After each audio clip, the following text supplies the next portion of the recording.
Selamat petang, rekan-rekan Kompare dimanapun kalian berada. Pada saat ini kita akan merenungkan firman Tuhan di dalam acara Persekutuan Kompare pada saat ini.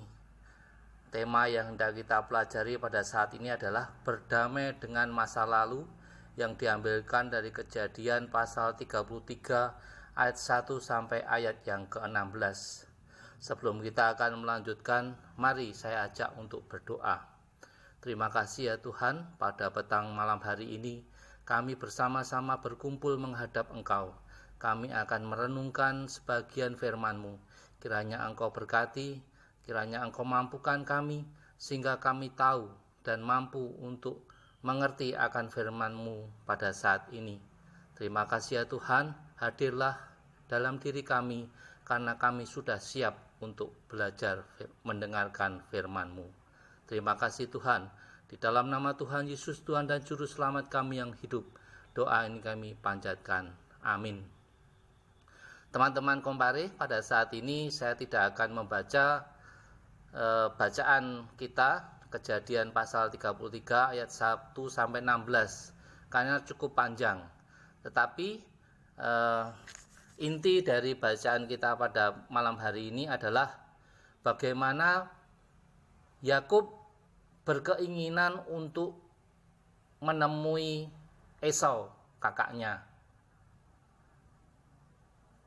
Di beberapa bagian atau pasal yang sebelumnya diceritakan bahwa Yakub berkeinginan untuk menemui Esau. Makanya dia mengatur barisan atau mengatur pasukan yang dia bawa, yang terdiri dari para hamba, lantas istri dan anak-anaknya. Dibuat formasi-formasi yang mengatur. Yang pertama, pada barisan pertama adalah hewan kawanan ternak milik kepunyaan Yakub. Dan yang kedua, para budak, para hambanya. Yang ketiga, istri Lea dengan anak-anaknya. Dan yang keempat, istrinya Rachel beserta Yakub. Dan setelah itu baru dia sendiri. Istri Rachel dengan anaknya yang bernama Yusuf. Setelah itu pada urutan yang terbelakang adalah dirinya sendiri. Itu konsep yang sudah dia siapkan sebelumnya. Tetapi ketika Tuhan hadir menemui dia dalam sosok seorang laki-laki dan bertengkar, bergulat dengan Yakub, maka pada saat itu Yakub diberikan kemampuan oleh Tuhan, keberanian oleh Tuhan, sehingga Tuhan memberikan tanda pangkal pahanya terpelecok. Ini adalah suatu berkat daripada Tuhan untuk mengembalikan keberanian dari Yakub. Sehingga pada pasal ini, pasal 33 ayat 1 sampai 16, Yakub mengubah pola itu. Ketika dia melihat Esau, dia berjalan paling depan dan bersujud sampai 7 kali. Dan pada saat itu Yakub beserta Esau saling berdamai, saling bertangis-tangisan, sehingga hubungan mereka menjadi baik kembali. Nah, itu kurang lebih cerita pada Kejadian 33 ayat 1 sampai 16. Sehubungan dengan tema kita, berdamai dengan masa lalu, saya ingin mengilustrasikan seperti ini. Teman-teman tahu atau pernah menonton sinetron yang bernama, yang diperankan oleh Arya Saloka dan Manopo itu ya, siapa itu yang nama Andin. Nah, tokohnya Aldebaran dan Andin. Nah, Andin mempunyai luka hati karena selama 4 tahun dia mengalami atau menderita penderitaan di dalam penjara. Padahal dia tidak melakukan perbuatan membunuh yang dia dituduhkan padanya. Tidak hanya itu saja, dia juga diceraikan oleh suaminya, sehingga bertubi-tubi penderitaan dialami oleh Andin.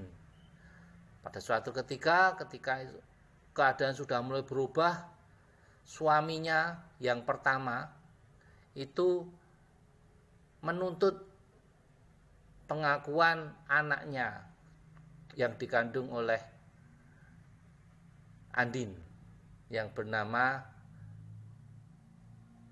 siapa itu saya juga lupa. Tetapi suami yang pertama ini ingin mengambil hak dari anaknya itu, tetapi karena Andin merasakan penderitaan, merasakan trauma batin, merasakan luka di dalam kehidupannya pada masa lalu, makanya dia bersikeras hati untuk tidak mengizinkan suaminya yang pertama ini untuk menemui anaknya. Andin mempunyai luka hati dari masa kecilnya. Menurut ilmu sosiologi, ada istilah yang bernama inner child, yaitu sosok anak kecil di dalam diri seseorang yang akan mempengaruhi bagaimana ia akan berperilaku pada saat besar nanti. Ini juga terjadi pada Andin. Dia mempunyai luka hati pada masa kecilnya, dan pada saat dewasa ada masalah yang memicu dia, sehingga luka itu muncul dan mempengaruhi kehidupannya sekarang ini. Dia menjadi seorang pendendam. Dia tidak mengizinkan suami yang pertamanya ini untuk menemui anaknya. Dia merasakan bahwa penderitaannya sungguh sangat berat. Makanya dia melampiaskan semuanya itu di dalam kehidupannya dia sekarang, dan kejadian-kejadian berikutnya mempengaruhi kehidupannya. Tidak kebaikan yang dia terima, tetapi justru permasalahan-permasalahan timbul di dalam hatinya. Karena anaknya yang bernama Reina, ternyata dia suka dengan bapaknya yang pertama ini, biarpun Reina tidak tahu. Permasalahan-permasalahan timbul dialami oleh Andin ini, merasakan ketidaknyamanan di dalam hidupnya. Nah, teman-teman, sehubungan dengan tema kita berdamai dengan masa lalu. Kalau tadi saya katakan bahwa di dalam diri kita ada yang namanya inner child, atau sosok anak kecil dalam diri kita yang akan mempengaruhi bagaimana kita berperilaku pada saat besar nanti.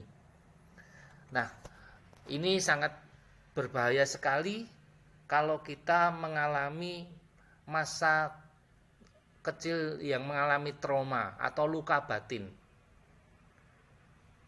Ciri-ciri dari orang yang mempunyai luka batin atau trauma di masa kecil yaitu bisa saya sebutkan seperti ini.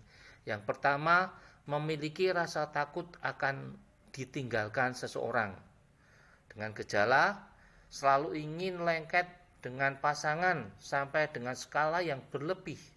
Contohnya, WA tidak dibalas, maka ia berpikiran bahwa teman-temannya atau teman dekatnya atau pacarnya sudah tidak mau bergaul lagi dengan dia. Sehingga dia mengalami yang namanya kecemasan dan depresi. Ini sungguh sangat membahayakan dalam kehidupannya. Ciri yang kedua yang bisa saya sebutkan, sulit mengungkapkan perasaan yang sebenarnya.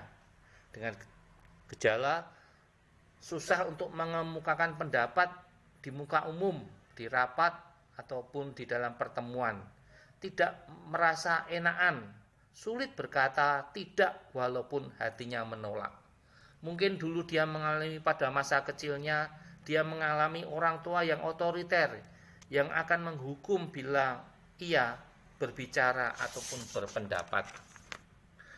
Ciri yang ketiga, sulit mempercayai orang lain, bahkan dirinya sendiri.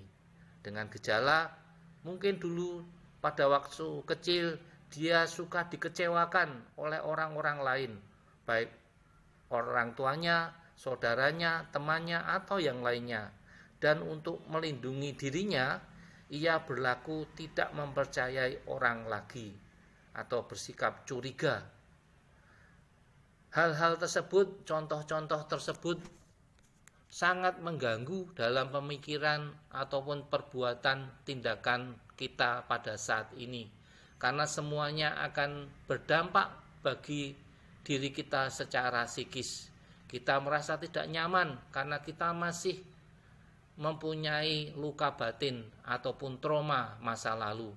Kalau kita tidak mau berdamai pada saat ini, hal-hal tersebut, luka lama maupun trauma batin itu akan menghantui kita, akan membuat diri kita tidak nyaman, hubungan dengan orang lain juga tidak nyaman, karena kita mempunyai pemikiran-pemikiran yang kita lakukan yang didasari oleh trauma batin kita, oleh kejadian-kejadian waktu yang dulu yang belum diselesaikan.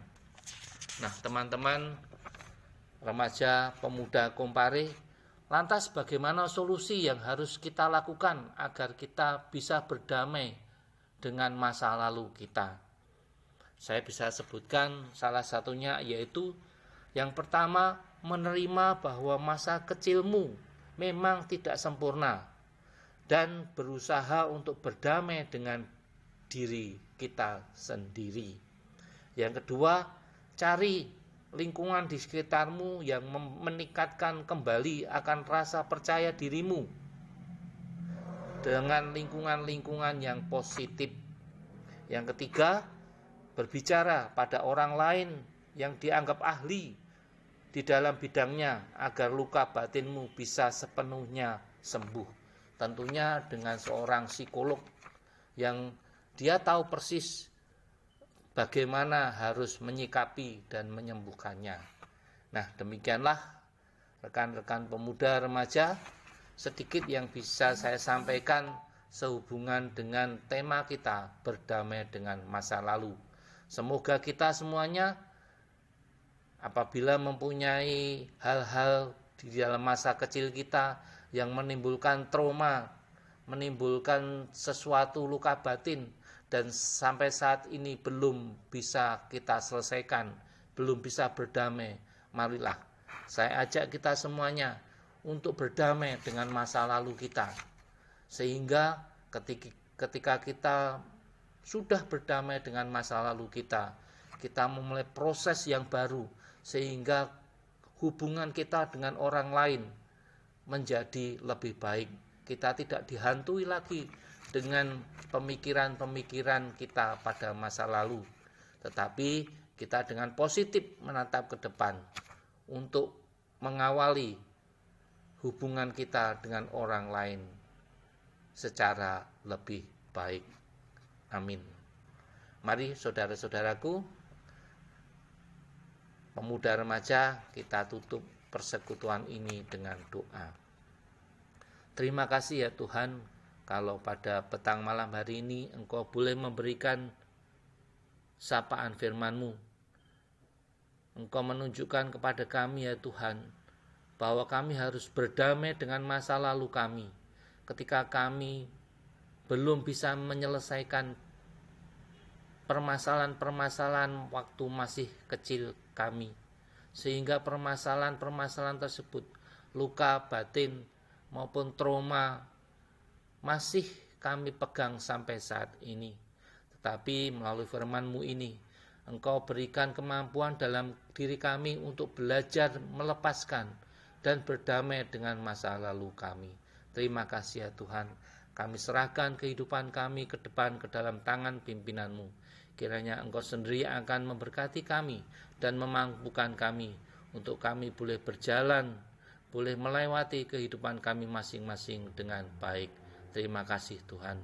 Di dalam nama Tuhan Yesus, Tuhan dan Juru Selamat kami yang hidup, doa ini kami panjatkan.